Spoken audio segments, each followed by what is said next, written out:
Good morning.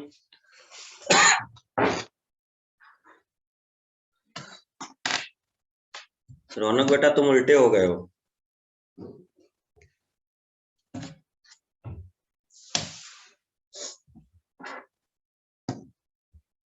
तुम्हारा photo तो नहीं आ रहा।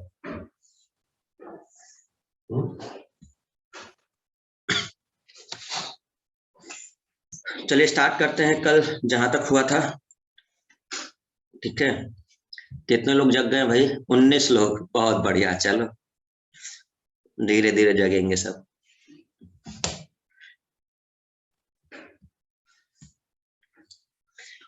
रौनक है, वंदना है, हेमा, अभिषेक, सौरभ, ब्रजेश, शुभम, प्रियंका, हिमांगी, राफिया, महिमा, नवीन, पिंकी, संदीप,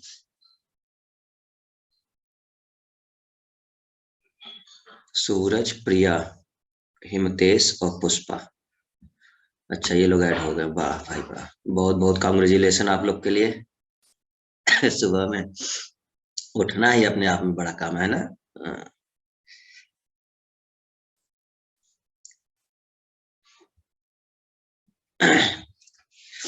हाँ, पीडीएफ आज सेंड कर देंगे इसका। ठीक है, असल में वो पुराना वाला सही नहीं था ना, इसलिए सेंड नहीं किया हमने इसको, कंबाइन किया। पीडीएफ ठीक नहीं था वो वाला। देवेंद्र, ऐड हो रहे हैं धीरे धीरे, मतलब एक एक करके ऐड हो रहे हैं सब। चलो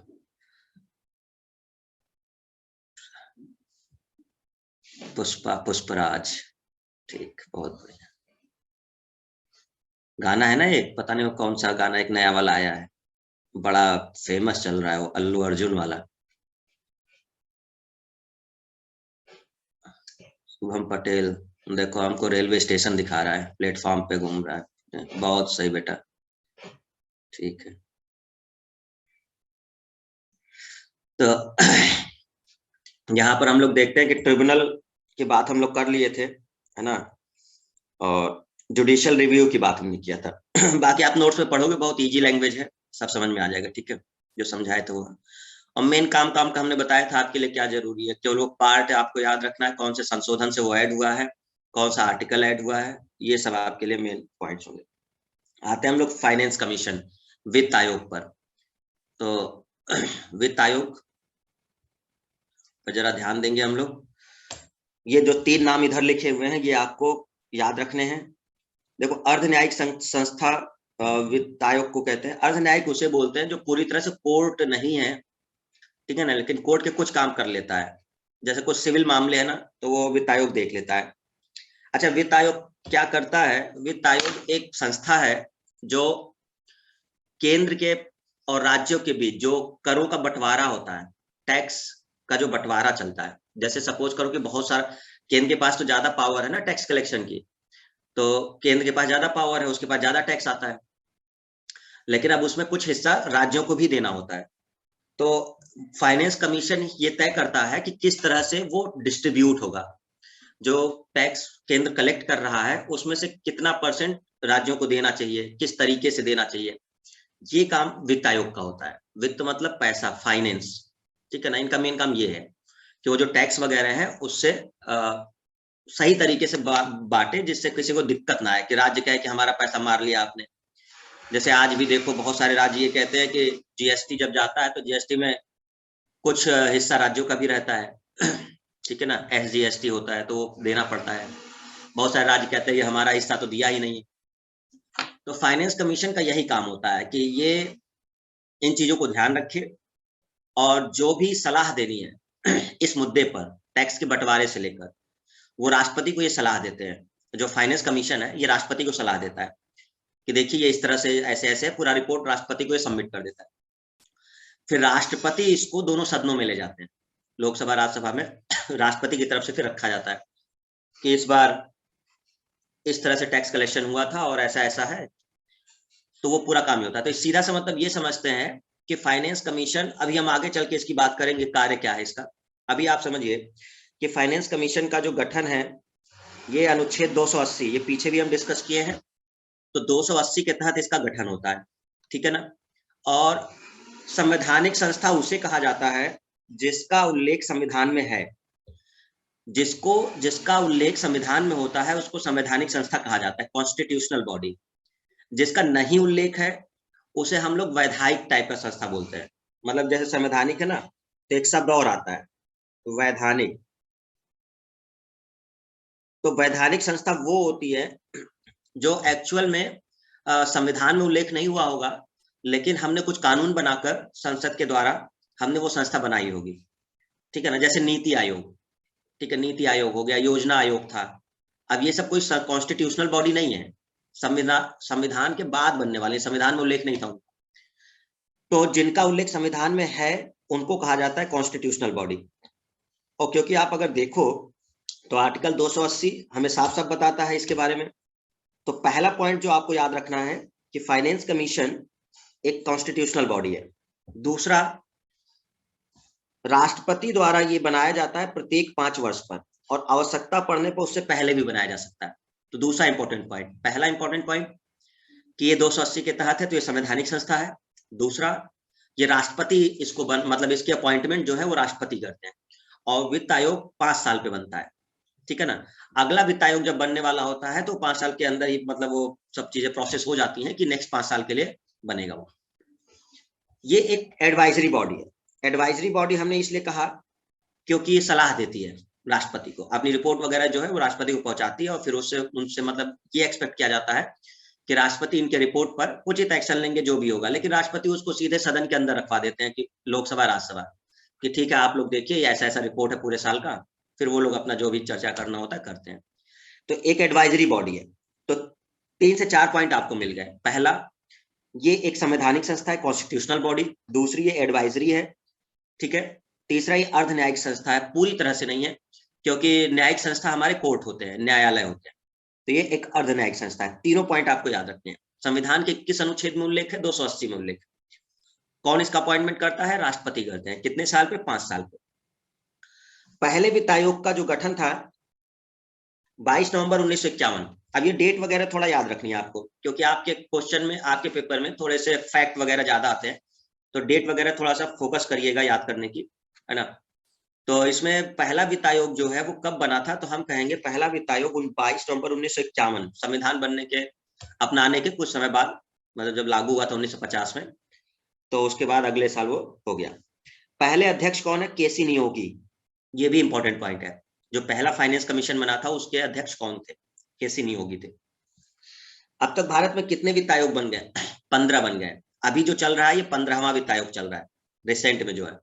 तो हम 15वें वित्त आयोग को थोड़ा समझते हैं। इसका गठन कब हुआ? 27 नवंबर 2017 को, जो 15वां फाइनेंस कमीशन है। कार्यकाल इसका 2 बार रहा है। देखो, एक बार ये बना था केवल 1 साल के लिए, जब वो कोरोना वगैरह का समय चल रहा था 2020 और 21, तो 1 साल के लिए बना था। फिर इसको रीअपॉइंट कर दिया था, तो वो 2021 से 2026 दूसरा कार्यकाल इसका चालू हुआ था। प्रेजेंट में जो चल रहा है वो 5 साल वाला कार्यकाल चल रहा है, लेकिन बीच में इसी आयोग के लिए 1 साल का काम रखा गया था 2020-21 में, जब कोरोना का समय चल रहा था उस टाइम, ठीक है। तो कौन सा वित्त आयोग चल रहा है? तो हम कहेंगे 15वां वित्त आयोग चल रहा है, ठीक है। कब गठन हुआ है? 27 नवंबर 2017 को। थोड़ा सा बात कर लेते हैं वित्त आयोग के अध्यक्ष वगैरह की। तो अध्यक्ष कौन है इसके? एनके सिंह। प्रेजेंट में जो अध्यक्ष है वो एनके सिंह। देखो, वित्त आयोग में अध्यक्ष के अलावा 4 मेंबर होते हैं। एक अध्यक्ष होता है, 4 मेंबर होते हैं, और एक सचिव तो खैर अलग से बनाए जाते हैं। तो एक अध्यक्ष हो गया एनके सिंह, 4 मेंबर ये हैं। मेंबर आप नहीं याद रखोगे तो भी चल जाएगा, सदस्य नहीं भी याद रखोगे तो चल जाएगा, लेकिन कोशिश करो कि याद हो जाए, अगर याद हो सकता है तो। लेकिन अध्यक्ष को नहीं भूलना है, अध्यक्ष तो याद रखना ही होगा, ठीक है। सचिव कौन है? तो सचिव है अरविंद मेहता। तो इतनी बातें आपको ध्यान रखनी है कि 22 नवंबर 2017 को गठन हुआ, और इसमें जो अध्यक्ष है वो एनके सिंह है, बाकी जो 4 मेंबर हैं वो, और एक सचिव है अरविंद मेहता करके, ठीक है। रिपोर्ट अगर देखें हम लोग, तो इस वित्त आयोग ने 2 रिपोर्ट दी थी। देखो, एक बार इसने तब रिपोर्ट दे दी अपनी जब 2020 और 21 में ये बना था। तो 2020-21 में इसने एक रिपोर्ट दी थी अपनी, पहली बार कार्यकाल, और फर्स्ट रिपोर्ट इसकी पब्लिश हुई थी 5 दिसंबर 2019, ठीक है। सेकेंड रिपोर्ट इसने दी 9 नवंबर 2020 को, तो प्रेजेंट में जो चल रहा है वो इसका दूसरा रिपोर्ट कि 21 से लेकर 26 तक के लिए कैसे काम होगा, कैसे करों का बंटवारा होगा, ये चीज है, ठीक है ना।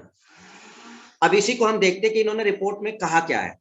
देखिए इन्होंने क्या बोला है, इनकी रिकमेंडेशन ये है, ये 15वें वित्त आयोग की, कि जो केंद्रीय कर है, केंद्रीय कर जो टैक्स कलेक्ट होता है सेंटर पर, उसका 41% राज्यों के साथ साझा करने की अनुशंसा की है। ये एक इंपॉर्टेंट पॉइंट है।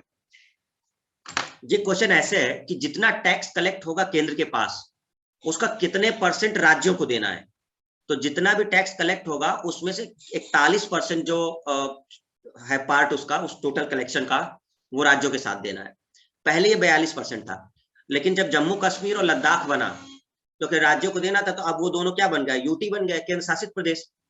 पहले राज्य थे तो राज्यों को देना पड़ता था उनका टैक्स कलेक्शन, तो अब वो कहते हैं कि भाई यूटी बन गया है, इसकी देखरेख भी करना है, तो हम 42% नहीं कर पाएंगे, तो 1% घटा दिया, तो अब वो 41% मतलब शेयर करने की बात हुई है कि जितना भी टैक्स कलेक्शन है केंद्र का, जो मतलब राज्यों से रिलेटेड होगा, वो उनको शेयर कर दिया जाए, ये बात हुई है। तो ये आपको ध्यान रखना है कि 15वें कमीशन में कितने परसेंट टैक्स का शेयर का बात हुआ है, 41%। तो सबसे बड़ी बात हमारी क्या निकल के आई, पहला, इस समय चल कौन सा रहा है वित्त आयोग, 15वां। अध्यक्ष कौन है, एनके सिंह, ठीक है। और गठन कब हुआ है, 22 नवंबर 2017 को। कितने परसेंट टैक्स को साझा करने की बात हुई है करों को जो है, तो 41%। कितने सदस्य हैं इसमें, 4, एक सचिव है। और जो रिकमेंडेशन देता है वित्त आयोग, वो कौन से आर्टिकल के तहत है, 281 के तहत। जो रिकमेंडेशन देता है कि ये ऐसा करना चाहिए, वो आपका 281 के तहत है। तो ये दोनों बातें तो हम पीछे भी किए हुए हैं, जब संघ सरकार हम पढ़ा रहे थे, आपको भले याद ना हो, लेकिन जब हम यूनियन गवर्नमेंट की बात आपसे किए थे ना उस समय, और प्रेसिडेंट वाली जब पावर देख रहे थे, तो विधायकी शक्ति जब हमने प्रेसिडेंट की बताई थी, तब आपको हमने ये बताया था कि वित्त आयोग का गठन प्रेसिडेंट करते हैं, और 281 के तहत वो जो भी उसकी अनुशंसा है उसको एक्सेप्ट करते हैं, इस तरह से था वो। चलिए आइए देखते हैं वित्त आयोग की संरचना, वही चीज जो ये ऊपर है, ये तो ये तो खैर प्रेजेंट वाला है 15वां। अब हम देखते हैं कि ये कैसे होते हैं। तो इनकी जो नियुक्ति होती है वो राष्ट्रपति द्वारा की जाती है, पहला पॉइंट। एक अध्यक्ष होगा, इसकी क्वालिटी क्या होनी चाहिए, सार्वजनिक कार्यों का अनुभव रखने वाला व्यक्ति होना चाहिए, सार्वजनिक कार्यों का अनुभव रखने वाला व्यक्ति होना चाहिए। अध्यक्षों एवं सदस्यों की पुनर्नियुक्ति भी संभव है, तभी तो हमने कहा ना, नहीं तो ये जो एक कार्यकाल बीत गया था तो फिर दोबारा कैसे नियुक्त हो पाते। 2020-21 के बाद फिर से नियुक्त हुए 21 से 26 के लिए, तो पुनर्नियुक्ति संभव है इनकी, ठीक है ना। तो सबसे बड़ी बात कि इनकी योग्यता ही समझ लो, ये जो नीचे लिखा हुआ है ये योग्यता ही है कि राष्ट्रपति द्वारा ये अध्यक्ष बनेंगे, सार्वजनिक कार्यों का अनुभव रखने वाला व्यक्ति। 4 मेंबर होते हैं, वही जो ऊपर बताया था हमने, एक अध्यक्ष हो गए, 4 मेंबर, लेकिन चारों अलग अलग फील्ड के होते हैं। देखो, एक सदस्य ऐसा होना चाहिए जो उच्च न्यायालय के न्यायाधीश की योग्यता रखने वाला व्यक्ति हो, मतलब उसके पास ऐसी क्वालिटी हो कि वो हाई कोर्ट का न्यायाधीश बन सकता हो। दूसरा वो होना चाहिए जो सरकार के वित्त एवं लेखाओं का ज्ञान रखना हो, जहां पर लेखा लिखा हुआ है इसका मतलब अकाउंट होता है, जहां पर लेखा शब्द है इसका मतलब अकाउंट है, ठीक है। तो एक अकाउंट को हम लोग हिंदी में लेखा कहते हैं। तो सरकार के जो फाइनेंस चीजें हैं उसका ज्ञान इसको अच्छा से होना चाहिए। तीसरा सदस्य जो बनना चाहिए वो भी एक अनुभवी व्यक्ति होना चाहिए जिसको प्रशासनिक और वित्तीय मामले का ज्ञान हो। चौथा जो है वो इकोनॉमिक स्पेशलिस्ट होना चाहिए, अर्थशास्त्र का ज्ञान ही होना चाहिए, उसको अर्थशास्त्र का ज्ञान होना चाहिए, ठीक है ना। तो इस तरह से 4 जो सदस्य हैं, चारों आपके अलग अलग फील्ड के और एक बेहतरीन व्यक्ति होने चाहिए जिनको अच्छा खासा नॉलेज हो, वही 4 इसमें आएंगे, यही इनकी योग्यता है, ठीक है। तो हमने देखा कि संरचना की बात कौन अपॉइंट करेगा, राष्ट्रपति करेंगे, एक अध्यक्ष होगा और कितने सदस्य होंगे, 4 होंगे। अब एक क्वेश्चन पूछा जाता है, वित्त आयोग की सिफारिशों को कौन रखता है सदन के सामने, ये क्वेश्चन है कि लोकसभा और राज्यसभा में वित्त आयोग की सिफारिश को कौन रखता है। आंसर है राष्ट्रपति रखते हैं। और ये किस आर्टिकल के तहत होता है, हम पीछे बता चुके, 281 के तहत। अनुच्छेद 281 में क्या होता है, वित्त आयोग सिफारिश करता है, ठीक है। तो रिजल्ट क्या निकला अभी तक हमारा, पहला रिजल्ट ये निकला कि फाइनेंस कमीशन जो है एक कॉन्स्टिट्यूशनल बॉडी है, संवैधानिक संस्था है, जिसका उल्लेख 280 में है आर्टिकल, ठीक है। अर्ध न्यायिक है, एडवाइजरी बॉडी है, नियुक्ति कौन करता है? राष्ट्रपति करते हैं। इसमें कौन कौन होते हैं? एक अध्यक्ष होता है, 4 सदस्य होते हैं, एक सचिव है, ठीक है। प्रेजेंट में कौन सा वित्त आयोग चल रहा है? 15वां चल रहा है। कौन इसके अध्यक्ष है? एनके सिंह है। क्लियर है? सदन के दोनों सदनों के सामने जो रिपोर्ट है वित्त आयोग की वो कौन रखता है? प्रेसिडेंट रखते हैं। आर्टिकल 281। क्लियर हो गया? सिंपल सी बातें सारी। और 15वें वित्त आयोग में जो रिकमेंडेशन है फाइनेंस कमीशन की कि जो केंद्र के पास टैक्स कलेक्ट होगा वो उसमें से कितना परसेंट साझा करना है? 41%। शॉर्ट में ये पूरा आपका क्लियर हो गया होगा, ठीक है ना? ओके, आते हैं वित्त आयोग के कार्य पर। अब ये बहुत इंपॉर्टेंट है, ये चारों कार्य ये आपको पढ़ना होगा, ठीक है। ऑब्जेक्टिव के रूप में ये कोई भी एक ऑप्शन रहता है। वहां पे क्या होता है, देखो जब वित्त आयोग का कोई क्वेश्चन उस तरह से होता है ना, तो ये ऑप्शन देते हैं, उसमें से पूछेंगे इसमें से वित्त आयोग का कार्य कौन सा नहीं है, ठीक है। एबीसीडी करके होगा और लाइन होगी, तो वो कहेंगे कि कौन सा इसमें से कार्य वित्त आयोग नहीं करता, या तो ये कहेंगे कि कौन सा काम वित्त आयोग करता है। इस तरह से ऑप्शन होता है। तो जब तुम्हें चारों याद होंगे तभी तो पता कर पाओगे कि कौन सा काम करता है कौन सा नहीं करता है। तो सबसे पहला तो समझ गए, बहुत आसान है, वही केंद्र और राज्य के बीच जो कर है उसके वितरण को देखना, कैसे वो डिस्ट्रीब्यूट होगा। फाइनेंस कमीशन का ये काम है। क्या काम है? कि जो टैक्स कलेक्ट हुआ है केंद्र के पास उसमें से कैसे राज्यों को दिया जाए, किस तरीके से दिया जाए। तो संघ व राज्यों के बीच करों का वितरण और राज्यों के बीच उसके आवंटन के लिए सिद्धांतों की अनुशंसा करना, ठीक है। पहला बहुत आसान है, पहला कोई दिक्कत नहीं है। पहला क्या कहोगे? केंद्र और राज्यों के बीच जो करों का वितरण है उसको किस तरीके से सही तरीके से डिस्ट्रीब्यूट किया जाए, जिससे ये ना रहे कि केंद्र अपना मनमानी करे और अपना पैसा रख ले राज्यों को ना दे। ये देखना फाइनेंस कमीशन का काम। अच्छा, भारत की एक संचित निधि होती है, आपको बताया था, जिसे सैलरी वगैरह दी जाती है, राष्ट्रपति वगैरह और जो भी थे, है ना। तो भारत की जो संचित निधि है उसमें से भी पैसा देना होता है, ठीक है ना, संचित निधि। अच्छा, एक बात और, जो हम लोग का टैक्स कलेक्शन है वो कहाँ जाता है? कंसोलिडेटेड फंड ऑफ इंडिया, बताया था आपको, डायरेक्ट इनडायरेक्ट टैक्स, वो सारा टैक्स तो वहीं जाता है ना संचित निधि में ही, ठीक है ना। तो पैसा तो वहीं से देना होगा। तो भारत की संचित निधि में से राज्यों के राजस्व में सहायता अनुदान के तरीकों को सुझाव देना, इस संचित निधि से जो पैसे हैं वो कैसे उनको दिए जाए, ठीक है ना। अब जो टैक्स कलेक्शन है वो संचित निधि में ही जाना है, उसी से पैसा देना है। किस आर्टिकल के तहत है? 275। तीसरा, गांव लेवल तक देखना है। क्यों? गांव में छोटे लेवल पर पंचायत वगैरह भी है, नगर पालिका भी है, उनको भी तो काम करवाना है भाई, उनको भी तो पैसा चाहिए होगा, उनको भी तो फंड चाहिए, नहीं तो वो काम कैसे करेंगे। तो ये चीज भी देखना। लेकिन ध्यान रखिएगा, पंचायत और नगर पालिका को जो पैसा है वो भारत की संचित निधि नहीं देती है, राज्य की संचित निधि देती है। इनको जो पैसा होता है नगर पालिका को, ये कहां से दिया जाता है? राज्य की संचित निधि, ठीक है। अब एक क्वेश्चन है, क्या अंतर है इन दोनों में, भारत की संचित निधि और राज्य की संचित निधि में?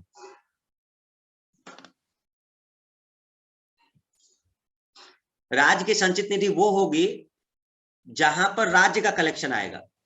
जैसे यूपी है तो यूपी का जो संचित निधि होगा, तो यहाँ पर पैसा जो संचित निधि है वो यूपी में जो टैक्स कलेक्शन होता होगा वो यहाँ पहुंचता होगा। केंद्र की जो सरकार की संचित निधि होती है उसे पूरे देश का पहुंचता है, पूरे देश से, ठीक है ना। तो पंचायत और नगर पालिका तो राज्य के ऊपर है ना, पंचायत और नगर पालिका को देखना काम किसका है? राज्यों का है, जिन राज्य में वो है। तो ये पैसा कौन देखेंगे? राज्य की संचित निधि। तो वही लिखा हुआ है, पंचायत व नगर पालिका को संसाधनों की आपूर्ति के लिए राज्य की संचित निधि के संवर्धन के उपाय सुझाना। संवर्धन मतलब बढ़ाना, सही तरीके से बढ़ाना, कि मतलब उनको ये देखते रहना कि वो सही तरीके से उनको पैसा दे रहे हैं या नहीं दे रहे हैं, ठीक है ना। अच्छा, दो तरह के वित्त आयोग होते हैं, एक वित्त आयोग होता है केंद्र पर और एक वित्त आयोग राज्य पर भी होता है। तो जो राज्य पर वित्त आयोग होता है उसे कहते हैं राज्य वित्त आयोग, ठीक है ना। तो यहाँ पर एक और आयोग बनता है, उसे राज्य वित्त आयोग कहते हैं। एक प्रकार से ऐसे समझ सकते हो, ठीक है ना। तो इनके लिए भी रहता है वो, और जो केंद्र वाला है तो वो तो है ही है। चौथा, इसके अलावा अगर कोई विषय है जिसके बारे में राष्ट्रपति सिफारिश करेंगे कि भैया इस मैटर को भी देख लो, तब राष्ट्रपति को थोड़ा मना कर देंगे। राष्ट्रपति कह रहे हैं कि देखो रिक्वेस्ट कर रहे हैं, ये मामला बड़ा होता जा रहा है, जरा आप भी समझ लो पैसे वैसे का जो मामला है। तो फाइनेंस कमीशन कहेगा बिल्कुल महामहिम, आप हैं, आपके ऊपर कौन है, और रिपोर्ट हम ही को आप ही को देनी है, तो भाई आपके खिलाफ तो जा नहीं सकते, ठीक है, करते हैं। तो इस तरह से वो चीजें होती है। तो 4 मेन काम हमने देखे। पहला, केंद्र और राज्य के बीच टैक्स कलेक्शन जो होता है वो मतलब डिस्ट्रीब्यूशन कैसे होगा। दूसरा, जो भारत की संचित निधि है उसमें से जो अनुदान है, दान के रूप में जो पैसा देना है इनको राज्यों को, वो कैसे देना है। तीसरा, पंचायत और नगर पालिका को जो भी पैसे की जरूरत है वो राज्यों की संचित निधि से देना है, लेकिन वो किस प्रकार से करना है ये इसका काम है। चौथा, राष्ट्रपति अगर कोई अनुशंसा करते हैं, मतलब कुछ बताते हैं कि इस मामले को भी देखो, तो फाइनेंस कमीशन देख सकता है। तो 4 हो गए। करों का वितरण, दूसरा संचित निधि से पैसा कैसे देना है, तीसरा नगर पालिका और पंचायत को किस तरह से पैसा मिलेगा उसको बढ़ाने का प्रयास करना। बहुत आसान है। केंद्र और राज्य के बीच करों का वितरण, दूसरा संचित भारत की संचित निधि से कैसे पैसा राज्यों को दिया जाए, तीसरा राज्य में जो नगर पालिका पंचायत है उनको कैसे पैसे की कमी को पूरा किया जाए। बहुत सिंपल है। कार्य समझ में आ गया सबको? ठीक है। अच्छा, अब ये याद करने वाले पॉइंट जो टू द पॉइंट आपके ऑब्जेक्टिव पेपर के लिए। देखिए, केंद्र और राज्य के बीच अगर वित्तीय विवाद हो जाता है, पैसे को लेकर कोई विवाद हो जाता है, ममता बनर्जी कहती है मान लो बंगाल में, मोदी साहब नहीं दे रहा पैसा, हमारा सारा पैसा रख लिए हैं, खूब पैसा कमा रहे हैं और सब अपने पास रख लिए हैं, मेरा टैक्स कलेक्शन नहीं दे रहा है और हमारा ये है, हम तो भैया देखो केस करने वाले हैं। अब वो केस करेंगे तो कहां जाएगा मामला? सुप्रीम कोर्ट में जाएगा। अगर टैक्स के डिस्ट्रीब्यूशन से रिलेटेड कोई भी दिक्कत होती है तो सुप्रीम कोर्ट पहुंचेगा। तत्कालीन कानून मंत्री बी.आर. अम्बेडकर जी ने वित्त आयोग की स्थापना की थी। तो फाइनेंस कमीशन की स्थापना करने का काम अम्बेडकर जी ने किया था। वर्ष 1951 में वित्त आयोग अधिनियम पारित हुआ था। वही बताया ना कि वो 1951 में बना था, फिर उसके बाद कुछ समय के बाद वो हो गया था। ठीक है, ये देखो 22 नवंबर 1951 को ये बना था। ठीक है ना, केसी नियोगी थे। ये सिविल कोड का भी दर्जा प्राप्त है। देखो, फाइनेंस कमीशन को सिविल कोड भी कहा जाता है, तो सिविल कोड की वजह से ही इसको अर्धन्यायिक कहते हैं। बताया ना कि थोड़ा बहुत भी अगर ये न्याय का काम करता होगा तो अर्धन्यायिक संस्था में आ जाता है। तो सिविल कोड का दर्जा है इसके पास। और सिविल कोड के दर्जा एक सिविल प्रोसीजर कोड 1908 में आया था, जिसके तहत ये दिया गया। छोटे मोटे मामले सुन सकता है फाइनेंस से रिलेटेड, बड़े विवादों को नहीं सुन सकता। ठीक है, बाकी ये कोई बहुत बड़ा इंपॉर्टेंट पॉइंट नहीं है आपके लिए, ये स्टेट के लिए। ये शब्द आप वैसे समझ भी नहीं पाओगे। निवल आगमनों और विभाज्य कर पूल, ये कुल मिला के ये व्यवस्था की गई थी कि कैसे वो डिस्ट्रीब्यूट होगा, ये व्यवस्था की गई है। ठीक है। हाँ, छठवां इंपॉर्टेंट है। तो छठवां पॉइंट में आपको ये कहा गया है कि अनुच्छेद है 243 आई। ये अनुच्छेद आप पढ़ोगे नगर पालिका वाले टॉपिक में, नगर पालिका और नगर पंचायत वाले में पढ़ोगे, ये वहां पर है अनुच्छेद। ठीक है। तो 243 आई के तहत राज्यपाल क्या करते हैं कि 73वां संशोधन, अच्छा याद है आपको 2 संशोधन हमने बताए थे, एक 73 और एक 74, बहुत पहले। 73वां जो था वो आपका नगर पालिका से था और पंचायत। ठीक है। और 74वां आपका जो था वो आपका किससे था?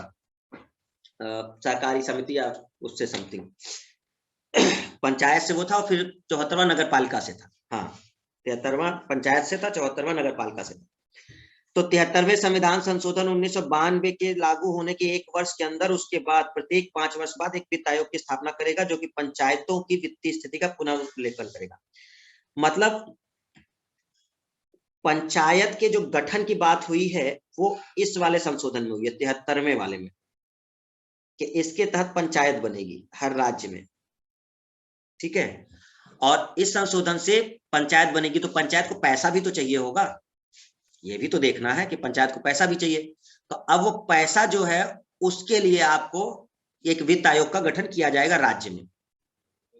अरे ये पॉइंट जो अभी अभी ऊपर बताए हैं, अगर नहीं समझ पा रहे हो तो ये बताया नहीं अभी हमने ऊपर, पंचायत व नगर पालिका को संसाधनों के लिए एक राज्य की संचित निधि की संवर्धन होगा ना भाई, एक वित्त आयोग तो बनाना पड़ेगा ना। तो वो वित्त आयोग जिसको कहेंगे राज्य वित्त आयोग, ठीक है ना, वो राज्य वित्त आयोग उसको देखेगा। तो आपको बस इतना याद रखना है कि वो संशोधन कौन से संशोधन के तहत, तो वो आपका 73वें संविधान संशोधन के तहत। ठीक है। और इसमें पंचायतों के लिए था। अगला एक बना था 243 वाई, ये भी उसी टॉपिक का है, जब स्थानीय पंचायत वाला पार्ट 9, जब नवा पार्ट पढ़ोगे तब ये। तो यह वित्त आयोग नगर पालिकाओं के लिए भी देखेगा। तो एक राज्य वित्त आयोग बनेगा।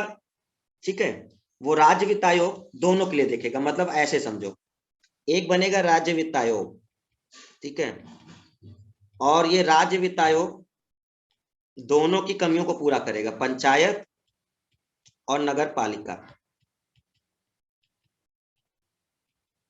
तो इनकी जो भी दिक्कतें होंगी उसको पूरा करना है। राज्य वित्त आयोग का जो गठन होता है वो गठन 243 के तहत होता है। पंचायत का जो गठन हो, पंचायत के जो गठन तो नहीं, उनके वित्त से रिलेटेड, वित्त संबंधी, तो वो आपका 243 आई में है। और नगर पालिकाओं से जो वित्त संबंधी आपका होगा वो 243 वाई में है। मतलब ऐसे तो आगे चल करके आप पढ़ोगे इसे, अभी पार्ट 9 में ये दोनों अनुच्छेद आ जाएंगे, ठीक है। तो इस तरह से हम लोगों ने देखा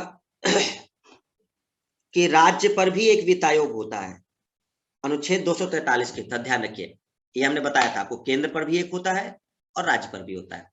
केंद्र पर कौन से आर्टिकल से बनता है? 280 के तहत। और राज्य में कौन सा बनता है? 243 के तहत। ओके, हेलो, अब कुछ पूछा जाए? पढ़ा दिए। वित्त आयोग बहुत बड़ा टॉपिक नहीं था, एक नॉर्मल सा है इकोनॉमिक का। बताइए कि वित्त आयोग का गठन किस आर्टिकल के तहत होता है?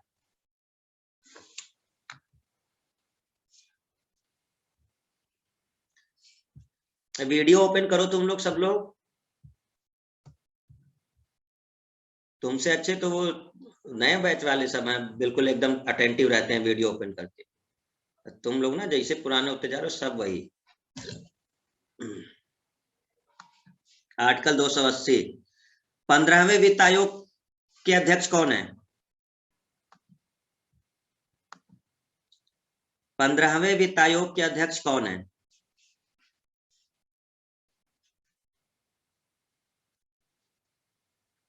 पंद्रहवें वित्त आयोग के अध्यक्ष कौन है?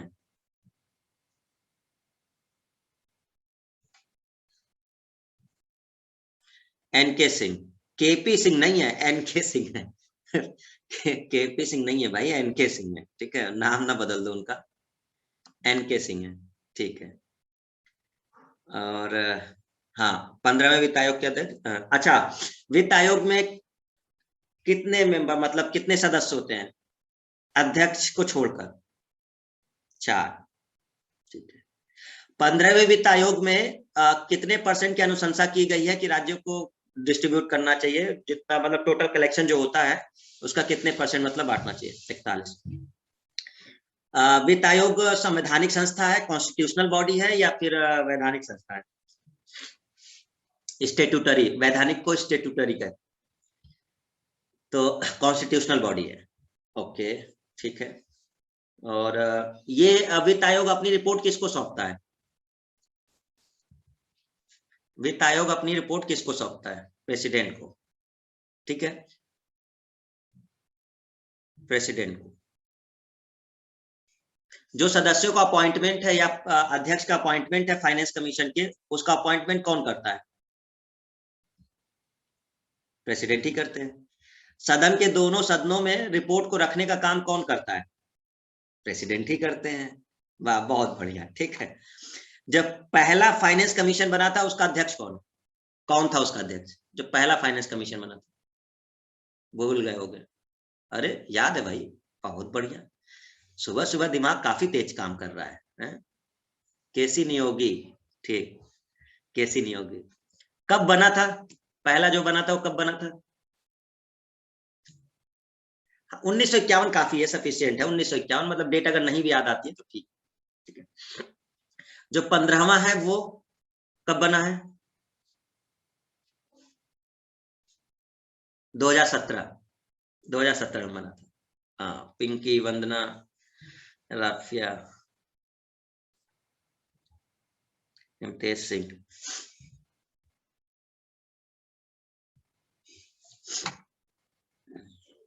द्वितीय ताजमहल किसे कहते हैं?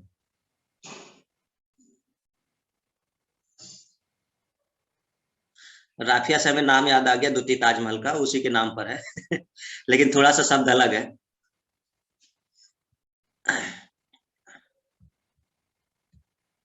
बीबी का मकबरा, हाँ वही, राबिया उद दौरानी, जो उसकी बीबी थी औरंगजेब की, राबिया उद दौरानी। द्वितीय ताजमहल, चलो याद तो है, रौनक बीबी का मकबरा। ठीक है, पता नहीं तुम लोग रिवाइज करते हो नहीं करते हो, ना करते हो। अभी हम नाम पूछेंगे ना कि वो राबिया उद दौरानी का दूसरा नाम क्या था, क्या नाम था उसकी बीवी का, औरंगजेब के, राबिया उद दौरानी का दूसरा नाम।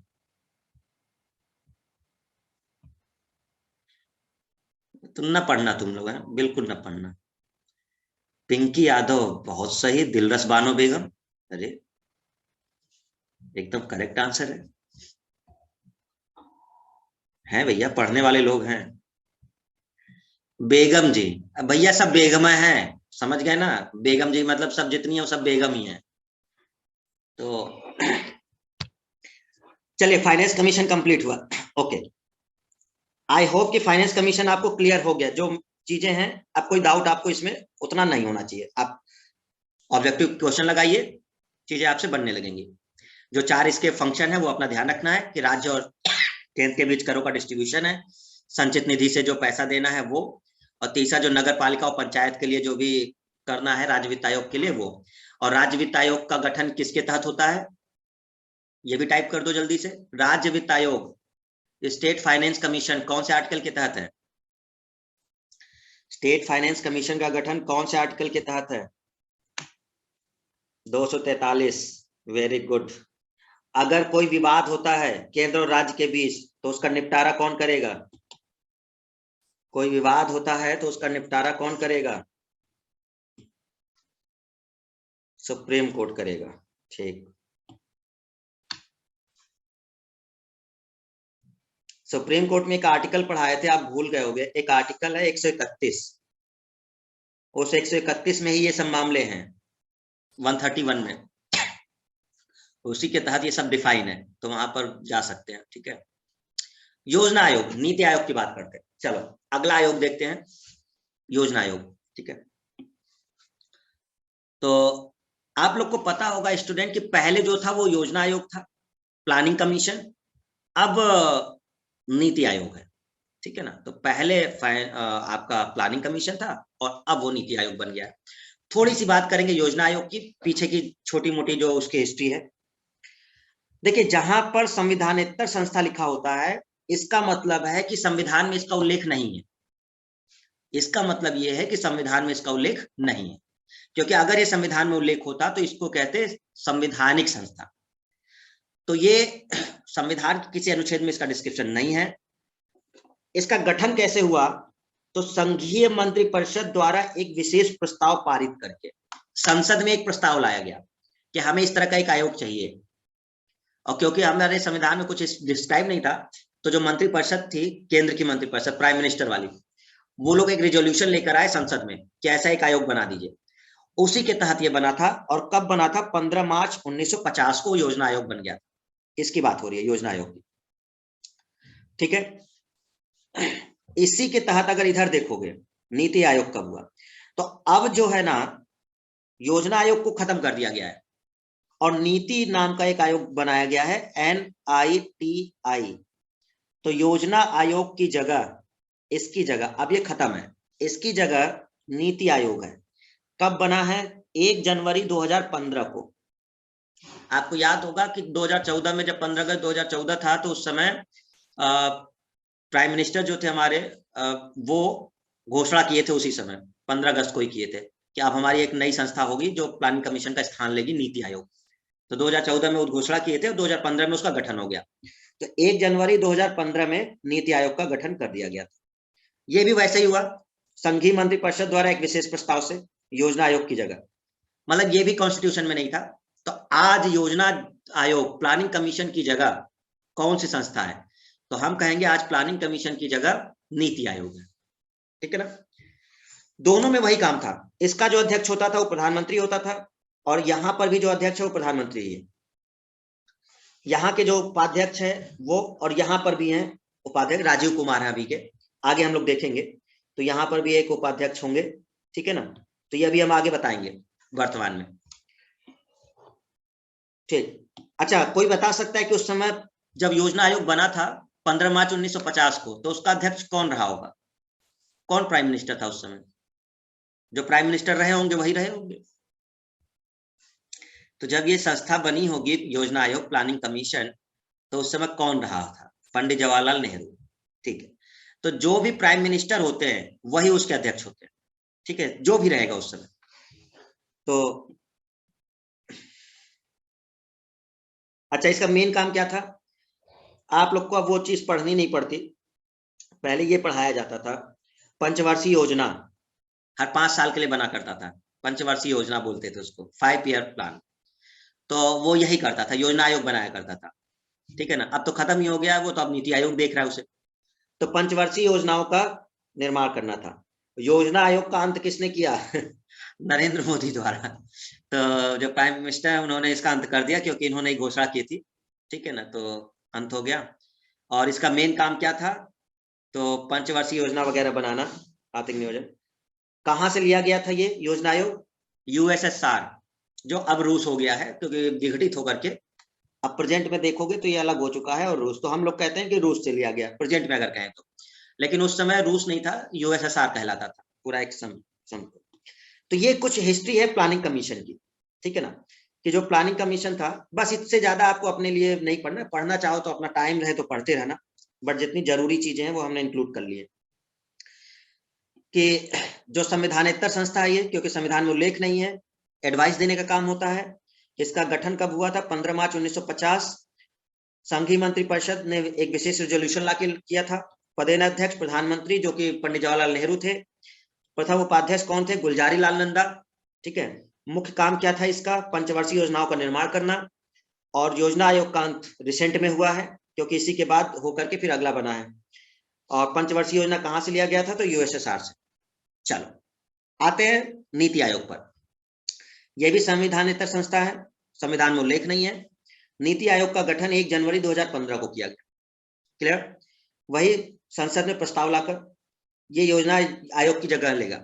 अध्यक्ष कौन है? प्रधानमंत्री। जो भी रिसेंट चल रहे होंगे वही प्रधानमंत्री। और नीति आयोग सहकारी संघवाद पे काम करती है, मतलब दोनों को ध्यान रखना है, राज्य को भी इसमें ध्यान रखना है कि उसका भी अहित ना हो। इन सब चीजों को ध्यान रखते हुए करना है। बात करते हैं नीति के अब स्ट्रक्चर वगैरह, जो इसकी मेन पॉइंट्स है। यहां से अब चीजें शुरू होती हैं आपकी। ठीक है, पहला पॉइंट आपको याद करना है, 2 बार बोलना है। नीति का फुल फॉर्म है national institution for transforming India. NITI, national institution for transforming India. National institution for transforming India. Institution है, ध्यान रखिएगा, नेशनल इंस्टीट्यूशन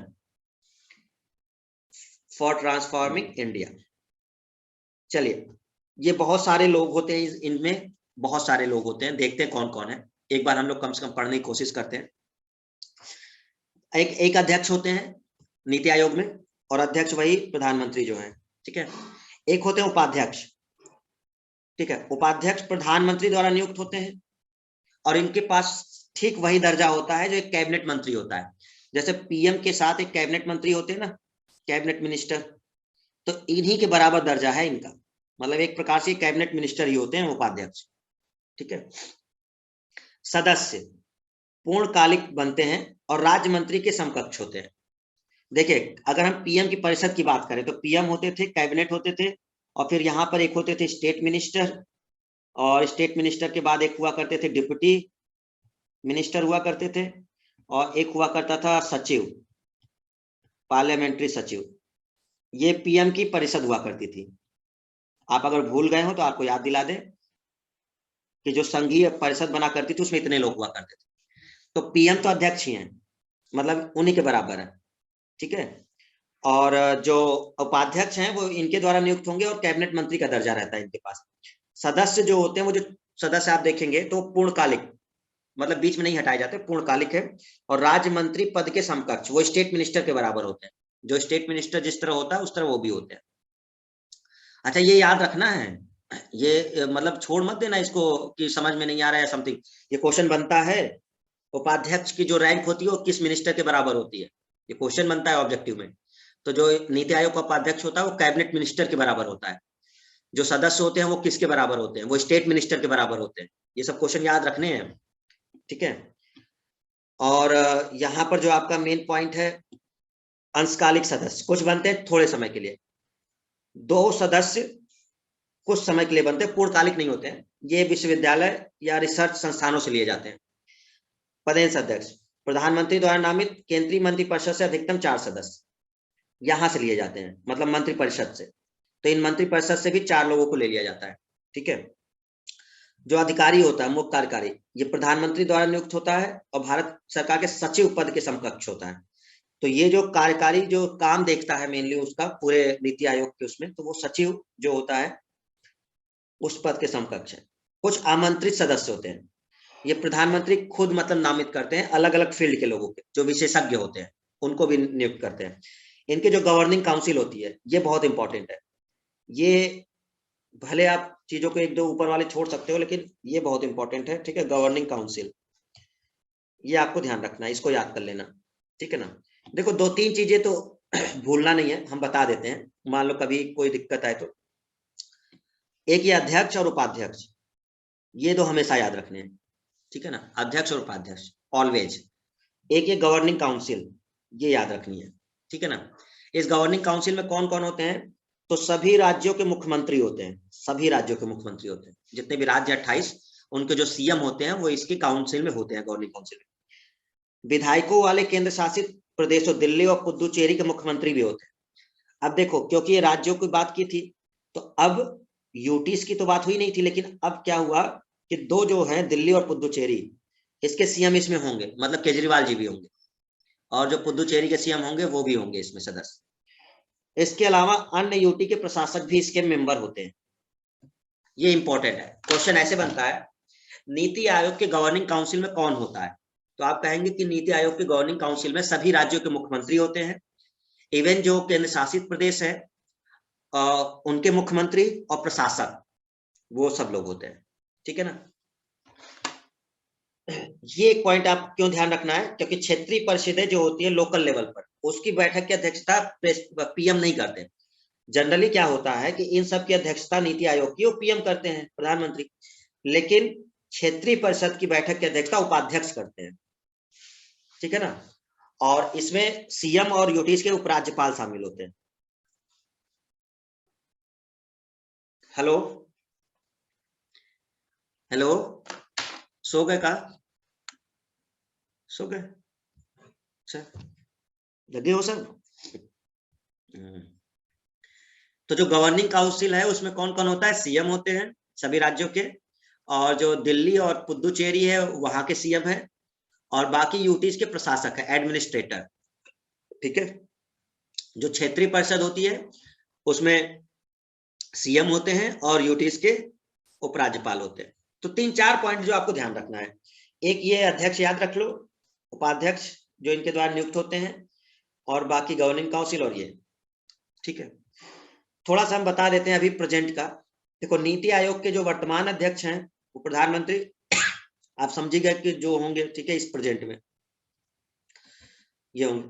जो वर्तमान उपाध्यक्ष हैं वो राजीव कुमार हैं, और जो सीईओ हैं वो है अमिताभ कांत। ठीक है ना, चीफ एग्जीक्यूटिव ऑफिसर ना,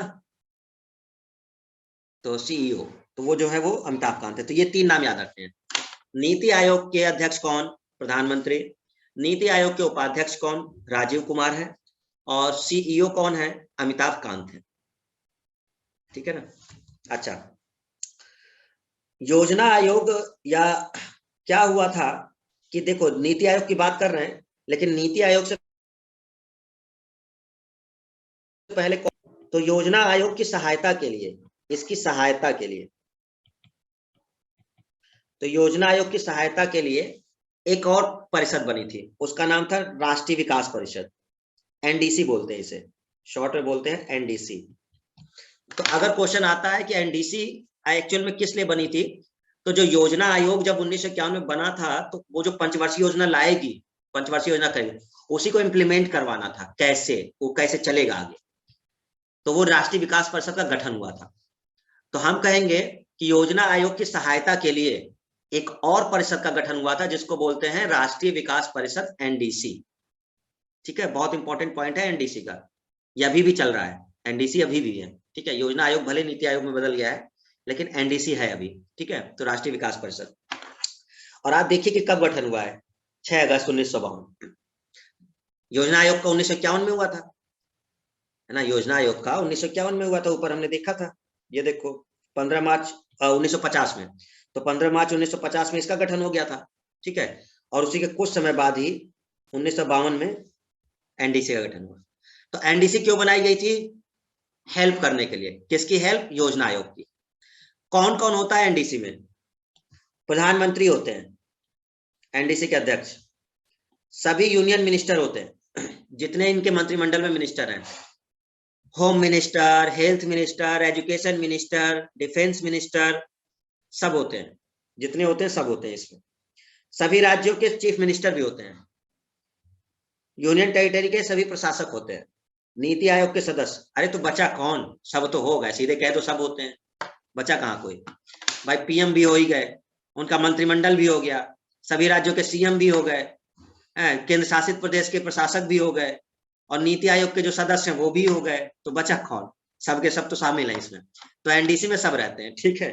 तो एनडीसी में ये आपका पूरा है। हाँ, जानते हो क्या फंसाएगा वो?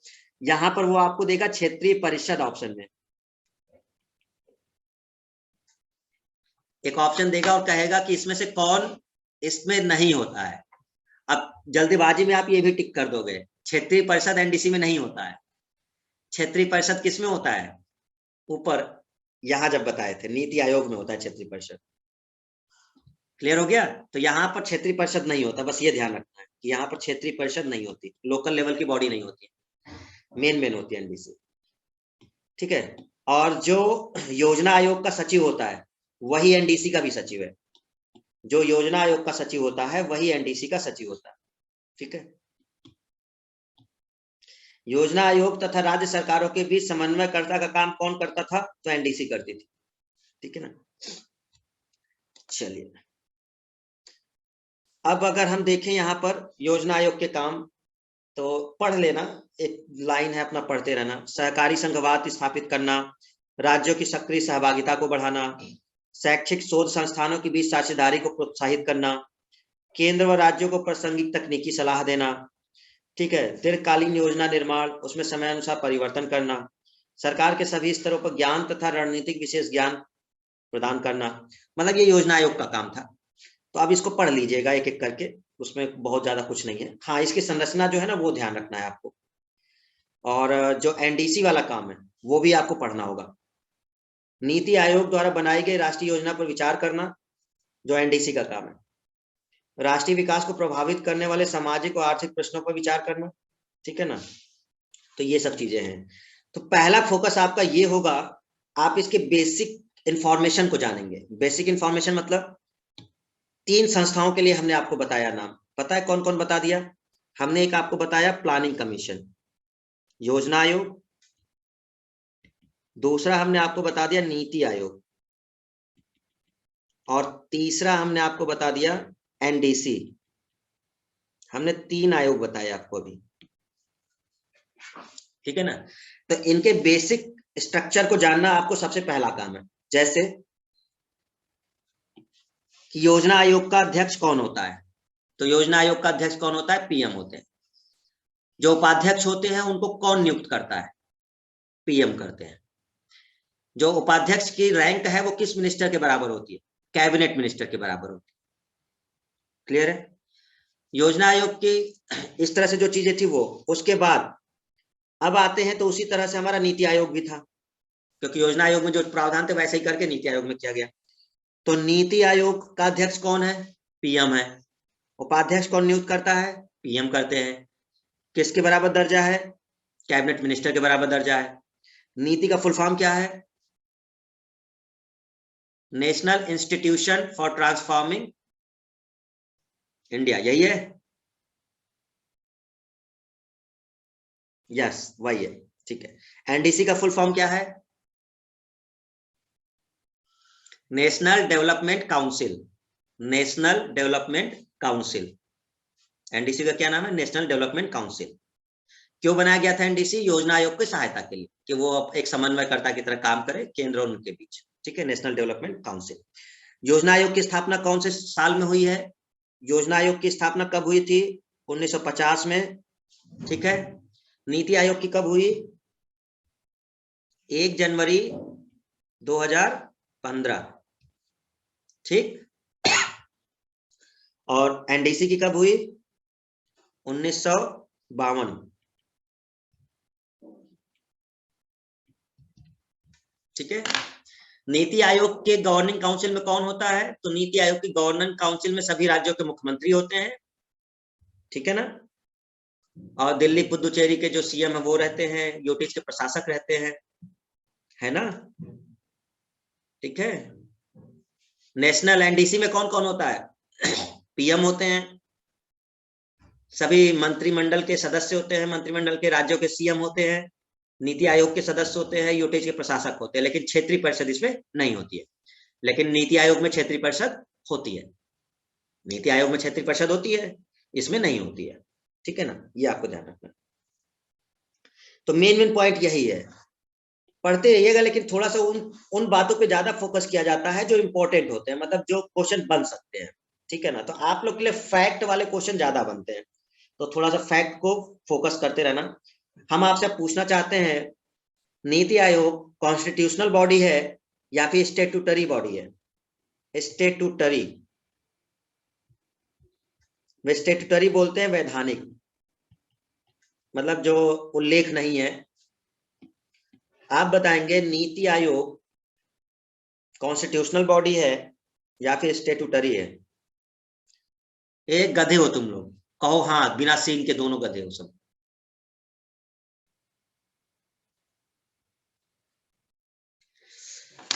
बहुत बढ़िया, वैधानिक। अच्छा, हिंदी में लिख दिया है? नहीं, हम सब अपने वापस लेते हैं। ठीक है, ओके। तो असल में स्टेटूटरी हमने लिखा है, तो कई लोग हिंदी लिख रहे हैं, कई लोग इंग्लिश लिख रहे हैं। ओके, ठीक, कोई बात नहीं, दोनों में लिख लो जो मर्जी। इंग्लिश में स्टेटूटरी है, सही है, और जो है वो आपका दूसरा हिंदी में कौन है? वैधानिक है। ओके ओके, ठीक, ओके। तो या तो फिर हम एक शब्द यूज कर सकते थे, कॉन्स्टिट्यूशनल नहीं है, कॉन्स्टिट्यूशनल नहीं है, संविधान में उल्लेख नहीं है, तो हम या तो ये यूज कर सकते थे, कौन सा? संविधान नेतर संस्था। ठीक है ना, कोई भी शब्द आप यूज कर लीजिए। तो ज्यादातर मेन शब्द ये वाला होता है, संविधानेतर वाला जो यूज किया गया है, कि संविधान के बाद है, ये संविधान के बाद बनने वाला, तो ऑप्शन में ज्यादातर संविधानेतर मिलता है। ठीक है। तो ये वही होता है कि जिसका संविधान में उल्लेख नहीं हुआ है। नीति आयोग के उपाध्यक्ष कौन है? जल्दी फटाफट, देख रहा हूं नाम, जरा कौन सबसे पहले टाइप कर रहा है? नीति आयोग के उपाध्यक्ष कौन है? वंदना का आ गया, श्रद्धा का आ गया, राजीव, वंदना का राजीव, पिंकी राजीव, राफिया, हेमा, सौरभ राजीव, रोशनी राजीव। ये लड़कियों की टाइपिंग स्पीड बड़ी अच्छी है, मतलब ये खूब चैटिंग चलती है बेटा, बहुत बढ़िया। ठीक, तो राजीव हो गए, ओके। राजीव हो गए उपाध्यक्ष, वेरी गुड। अध्यक्ष हो गए, वेरी गुड। ठीक है, और प्रधानमंत्री हो गए, और ये हो गए। सचिव कौन है? सचिव है भी कोई कि नहीं? सचिव कह रहे हैं, सीईओ। सीईओ कौन है? अमिताभ कांत, अमिताभ कांत, अमिताभ कांत, अमिताभ कांत, वेरी गुड, बहुत बढ़िया। तो आज हमने आपसे बात किया फाइनेंस कमीशन, वित्त आयोग, ठीक है, और फिर हमने आपसे बात किया योजना प्लानिंग कमीशन, और फिर हमने आपसे बात किया नीति आयोग, और एक संस्था आपको एनडीसी। लगभग हमने 4 संस्थाएं आपको बता दी। ठीक है ना। एक फाइनेंस कमीशन बताया जो आर्टिकल 280 के तहत है, ठीक है ना, वो संविधान की संस्था है, संविधान में उल्लेख है। इसीलिए आप देखो ना, हमने कोई आर्टिकल तो नहीं बताया इनके लिए। क्या हमने कोई आर्टिकल का नाम लिया?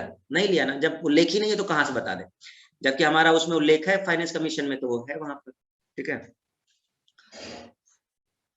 आज वाली क्लास क्लियर है सबको? फाइनेंस कमीशन आर्टिकल कब बना है, 15वां, और जो भी चीजें हैं उसकी, है ना। और आज का जो था हमारा ये नीति आयोग का अध्यक्ष वगैरह कब बना है, 2015, और फिर योजना आयोग क्या था, NDC national development council, main बातें बता दी हैं। बाकी ये आप, ये जो चीजें है ना, ये ये सब पढ़ते रहना आप। ठीक है ना। अब ये पढ़ना ही पड़ेगा आपको ना, एक प्रकार से काम क्या है। सक्रिय सहभागिता बढ़ाना, राज्य मतलब उनको भी लेके चलना है। जो शोध संस्थान है एजुकेशनल, ये उसका बता रहे हैं हम, नीति आयोग का बता रहे हैं, ठीक है। जो भी शोध संस्थान वगैरह हैं उनके बारे में ध्यान रखना, है ना। अब जो भाई जो प्लानिंग कमीशन करता था, अब वो सारे काम तो इनको ना करने पड़ेंगे। तो प्लानिंग कमीशन वही 5 वर्ष की योजना बनाता था कि ये ऐसा ऐसा करेंगे 5 वर्ष में, तो वो सब काम नीति आयोग के पास है, वो सारी योजना अब उसको देखनी, तो वो सब चीजें। ओके, खत्म करते हैं, ये हो गया हमारा ये संस्था भी कंप्लीट। और अब आते हैं हम लोग यूपीएससी निकालने जा रहे हैं। अब सब लोग हम बढ़ेंगे, यूपीएससी निकालेंगे, ठीक है। चलो, संघ लोक सेवा आयोग, यूनियन पब्लिक सर्विस कमीशन, ठीक है, यूनियन पब्लिक सर्विस कमीशन। जानकारी थोड़ी सी लेना है आप लोग को। हम कौन से पार्ट में इसका डिस्क्रिप्शन देखते हैं? संविधान के 14वें भाग में देखते हैं। तो ये एक कॉन्स्टिट्यूशनल आयोग है, संवैधानिक है, संविधान में इसका उल्लेख है। यूपीएससी बहुत बड़ी संस्था आपकी मानी जाती है। तो एक स्वतंत्र संवैधानिक निकाय है जो अपना डिसीजन लेती है। कौन से आर्टिकल से कहां तक इसका वर्णन है? 315 से 323। तो 315 से 323 तक लोक सेवा आयोग के बारे में हमारा डिस्क्रिप्शन।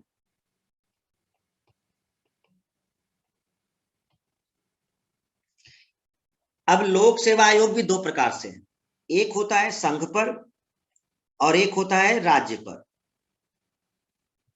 तो जो संघ वाला होता है उसे ही यूपीएससी कहते हैं, संघ लोक सेवा आयोग, जो केंद्र वाला होता है। जो राज्य पे होता है उसे राज्य वाला बोलते हैं, जैसे Uttar Pradesh public service commission, Madhya Pradesh public service commission, Jharkhand public commission, ये राज्य वाले होते हैं।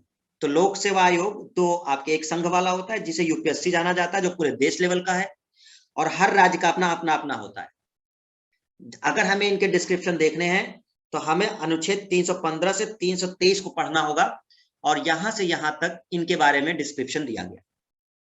चलिए थोड़ा सा बात करते हैं इसके पीछे का। जब यूपीएससी बना तो यूपीएससी किस तरह से बना, क्या उसका बैकग्राउंड रहा, जिससे हमारी समझ थोड़ी सी बढ़ जाए। सबसे पहले भारत में सिविल सेवा की अवधारणा 1854 में रखी गई, ब्रिटिश संसद की प्रवर समिति के लॉर्ड मैकाले की रिपोर्ट के बाद रखी गई। लॉर्ड मैकाले ने एक रिपोर्ट दी कि इस तरह की एक संस्था बननी चाहिए। 1854 की बात चल रही है, लॉर्ड मैकाले खैर बहुत पहले दे दिया था, और फिर आप देखेंगे कि उसी के रिकमेंडेशन पे इंग्लिश वगैरह को उच्च शिक्षा का माध्यम बनाया गया था, लॉर्ड मैकाले के रिकमेंडेशन पर। और 53 वाला जो एक्ट चार्टर आया था 1853 वाला, उसमें ये प्रावधान किया गया था 1853 वाले चार्टर में। तो ये जो अवधारणा है वही 1854 में ब्रिटिश संसद की प्रवर समिति की लॉर्ड मैकाले की रिपोर्ट के बाद रखी गई, ठीक है। यहां से अभी शुरू हुआ है, असली चीज शुरू होगी यहां से, ये वाला जो होगा, ये वाला पॉइंट, ये इंपॉर्टेंट है, ये ऑब्जेक्टिव बनता है। भारत में लोक सेवा आयोग की स्थापना सबसे पहले कब देखने को मिली? तो भारत में सबसे पहले लोक सेवा पब्लिक सर्विस कमीशन की धारणा गवर्नमेंट ऑफ इंडिया एक्ट 1919 में मिली। ये बहुत इंपॉर्टेंट है। किस एक्ट के तहत हमें यह पता चलता है कि भारत में लोक सेवा आयोग की स्थापना करने का प्रावधान किया गया था भारत? तो आंसर है गवर्नमेंट ऑफ इंडिया एक्ट 1919 में भारत में एक लोक सेवा आयोग स्थापित कर दिया गया था। इसके पहले जो था ना, ये ब्रिटेन के उसमें चल रहा था, मतलब वो कर तो रहे थे लेकिन वो इंग्लैंड वगैरह जाना पड़ता था। देखते हैं, तो अवधारणा रखी गई। इस रिपोर्ट में ईस्ट इंडिया कंपनी की संरक्षण आधारित प्रणाली के आधार पर प्रतियोगी परीक्षा के द्वारा प्रवेश के साथ योग्यता आधारित स्थायी सिविल सेवा प्रणाली लागू किए जाने की सिफारिश की गई। अगर हिस्ट्री का थोड़ा बहुत भी याद होगा, वैसे याद तो नहीं होगा, हमें पूरा कंफर्म है क्योंकि बहुत पहले पढ़ाए थे, तो आपको हमने एक चीज बताई थी कि उस समय जो पब्लिक सर्विस कमीशन में लोग आते थे ना, वो ईस्ट इंडिया कंपनी के तरफ से ही होते थे। मतलब अगर आपको एक कॉलेज होता था लंदन में, आपको अगर कोई अधिकारी बनना होता था तो उस लंदन में पढ़ाई करनी पड़ती थी उस कॉलेज में, और उस कॉलेज में एडमिशन तभी मिलता था जब ईस्ट इंडिया कंपनी रिकमेंड करेगी। और ईस्ट इंडिया कंपनी रिकमेंड किसको करेगी भाई? अपने लोगों को ही करेगी। तो एक प्रकार से संरक्षण था ना, प्रतियोगी परीक्षा होती ही नहीं थी। तो इसी को कहा जा रहा है कि इस रिपोर्ट में ये कहा गया था कि जो ईस्ट इंडिया कंपनी अपने लोगों को नियुक्त कर दे रही है वहां पर, ऐसा नहीं होना चाहिए। एक प्रतियोगी परीक्षा होनी चाहिए, ओपन परीक्षा होनी चाहिए, जिसमें सब लोग पार्टिसिपेट कर सके। ये एक बात की गई थी, ठीक है। इसी को ध्यान में रखते हुए 1854 में लंदन में सिविल सेवा आयोग की स्थापना कर दी गई और परीक्षाएं जो है वो 1855 से शुरू हुई। तो मतलब भारत में अभी नहीं की गई, अभी लंदन में की गई है। तो इसके तहत पहली बार ये देखने को मिला कि एक आयोग का स्थापना कर दिया गया था, वही पब्लिक सर्विस कमीशन। सिविल सेवा आयोग का मतलब हर बार जब आएगा तो पब्लिक सर्विस कमीशन की बात करेंगे, ठीक है, पब्लिक सर्विस कमीशन। तो 1854 में यह हो गया, ठीक है। लेकिन कहां हुआ स्टूडेंट? लंदन में हुआ। प्रारंभ में भारतीय सिविल सेवा, इसको बोला जाता था आईसीएस, शॉर्ट में इसको उस समय, अभी तो हम लोग आईएएस कहते हैं, इंडियन एडमिनिस्ट्रेटिव सर्विस वगैरह, तो उस समय आईसीएस कहा जाता था, इंडियन सिविल सर्विसेज ऐसे कहा जाता था। अब हम लोग का आईएएस जो बनता है वो इंडियन एडमिनिस्ट्रेटिव, है ना, उस तरह से बनता है। तो इसके लिए परीक्षाओं का आयोजन सिर्फ लंदन में ही होता था। परीक्षा केवल लंदन जाकर ही देनी पड़ेगी, भारत में इसकी परीक्षा नहीं होती थी, क्योंकि कॉलेज और जो भी चीजें थी वो सब वहीं थी। और इसके लिए अधिकतम आयु 23 वर्ष था और न्यूनतम आयु 18 वर्ष। 23 वर्ष के बाद आप नहीं दे सकते थे परीक्षा, ठीक है। और वो भी कहाँ जाना था? लंदन जाना था, सिविल सेवा में अगर आपको भर्ती होना है वहां तो, ठीक है। भारत की तरफ से सबसे पहले सत्येंद्र नाथ टैगोर, ये रविन्द्रनाथ टैगोर के भाई हैं, पहले ऐसे भारतीय जिन्होंने 1854 में सिविल सेवा परीक्षा पास करी। तो वही जब वो गए तो लंदन जाकर के उन्होंने इस परीक्षा को पास किया था, सत्येंद्र नाथ टैगोर ने, ठीक है। और इसके बाद ये दोनों उतने इंपॉर्टेंट नहीं है, आपको मेन पॉइंट अब ये याद रखना है, 8वां वाला। गवर्नमेंट ऑफ इंडिया एक्ट 1919 में भारत में लोक सेवा आयोग की स्थापना की गई। सबसे इंपॉर्टेंट पॉइंट यही है, यहां से ऑब्जेक्टिव बनता है कि भारत में, अभी सब लंदन का चल रहा है, तो भारत में कब इसकी अवधारणा लाई गई? तो भारत में गवर्नमेंट ऑफ इंडिया एक्ट 1919, इसमें प्रावधान किया गया कि लोक सेवा आयोग भारत में होना चाहिए। लेकिन अब स्थापित कब होगा वो देखो, तो स्थापित होगा 1 अक्टूबर 1926 को। अभी केवल प्रावधान किया गया था। 1 अक्टूबर 1926 को भारत में पहली बार लोक सेवा आयोग की स्थापना, जिसमें अध्यक्ष के अतिरिक्त 4 सदस्य होने थे। तो अगर हमसे एक क्वेश्चन पूछा जाएगा कि भारत में लोक सेवा आयोग की अवधारणा कब पता चलती है, तो हम कहेंगे गवर्नमेंट ऑफ इंडिया एक्ट 1919। लेकिन स्थापना हुई कब? तो 1 अक्टूबर 1926, जिसमें एक अध्यक्ष थे और 4 सदस्य थे।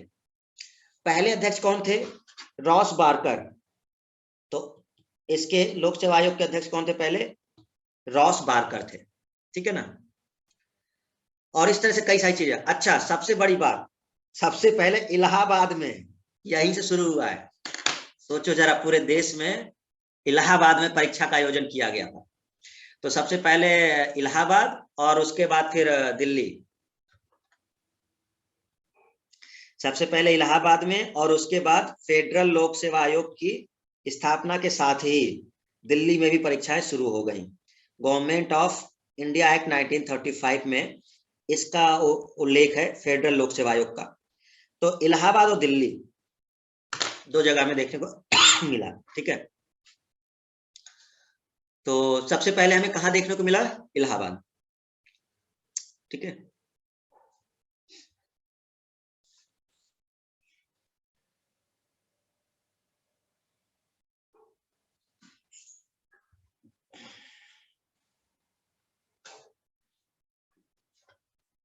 चलिए देखते हैं आगे।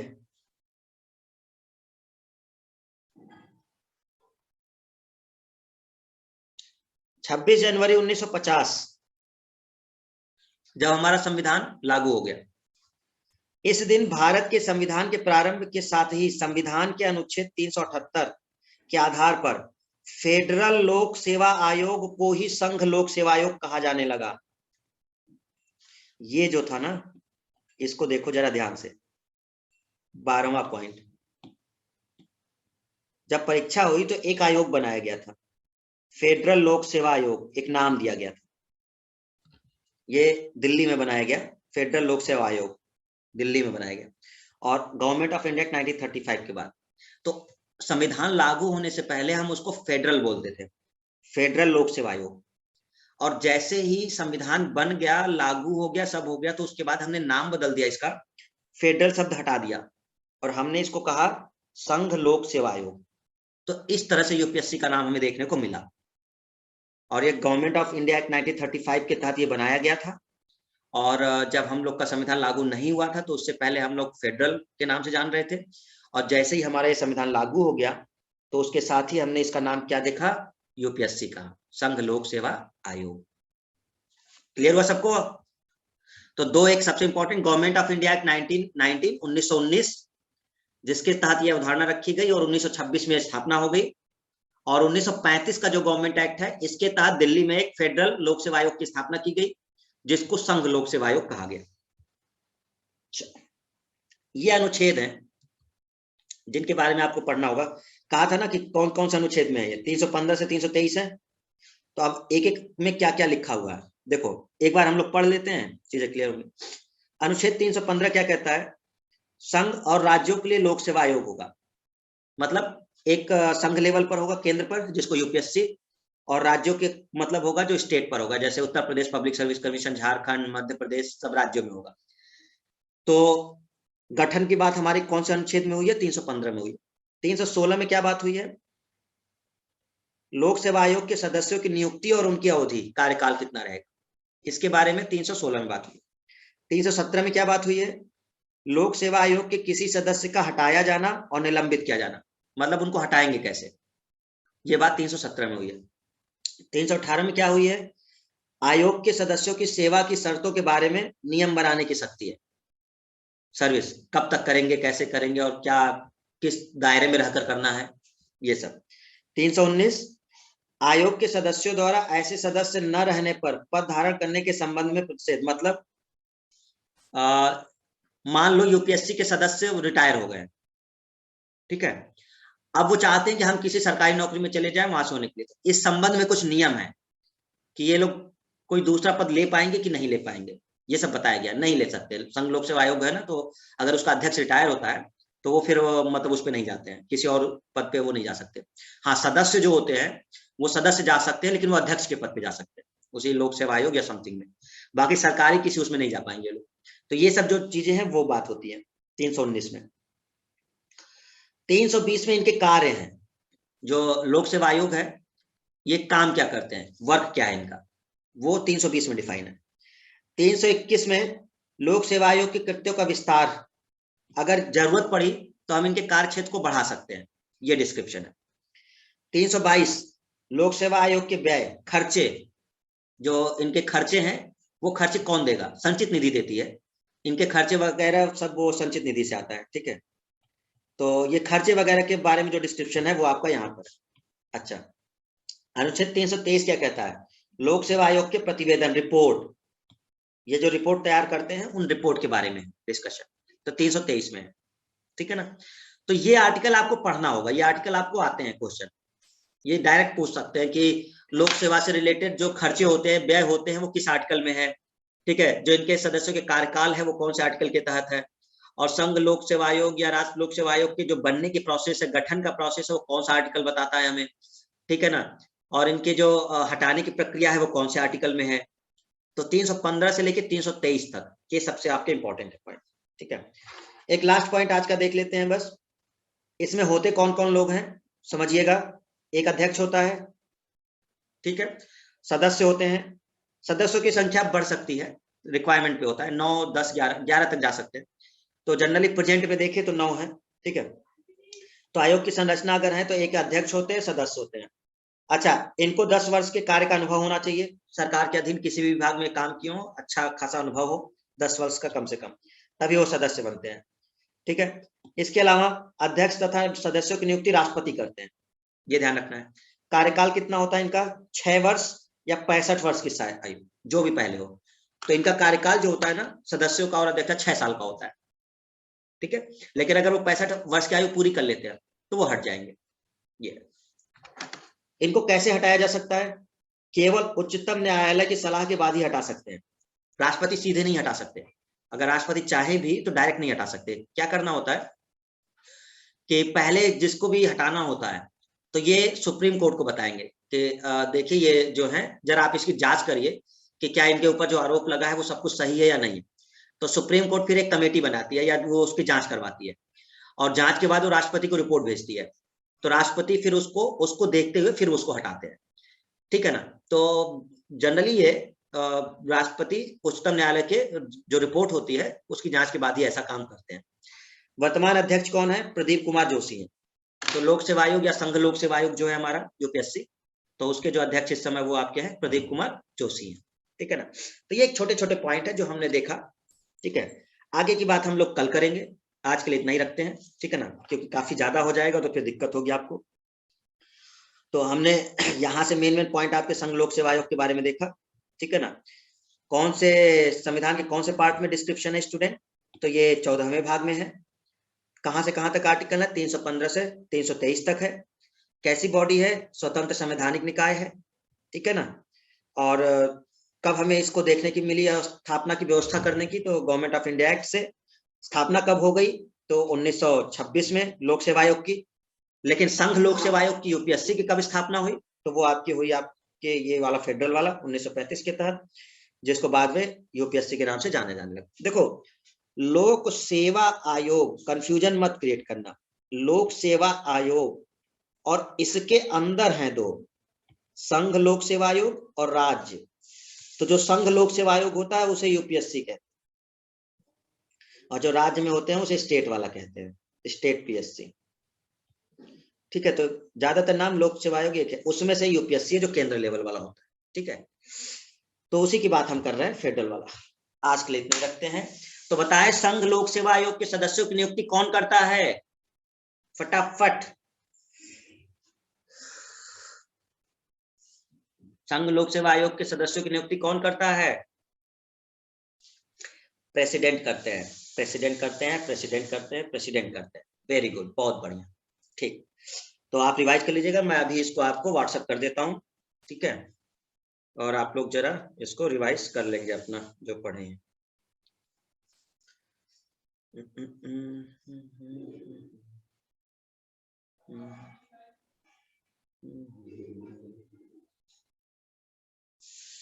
भेज दिया, ठीक है, पीडीएफ सेंड कर दिया है, चेक कर लेना।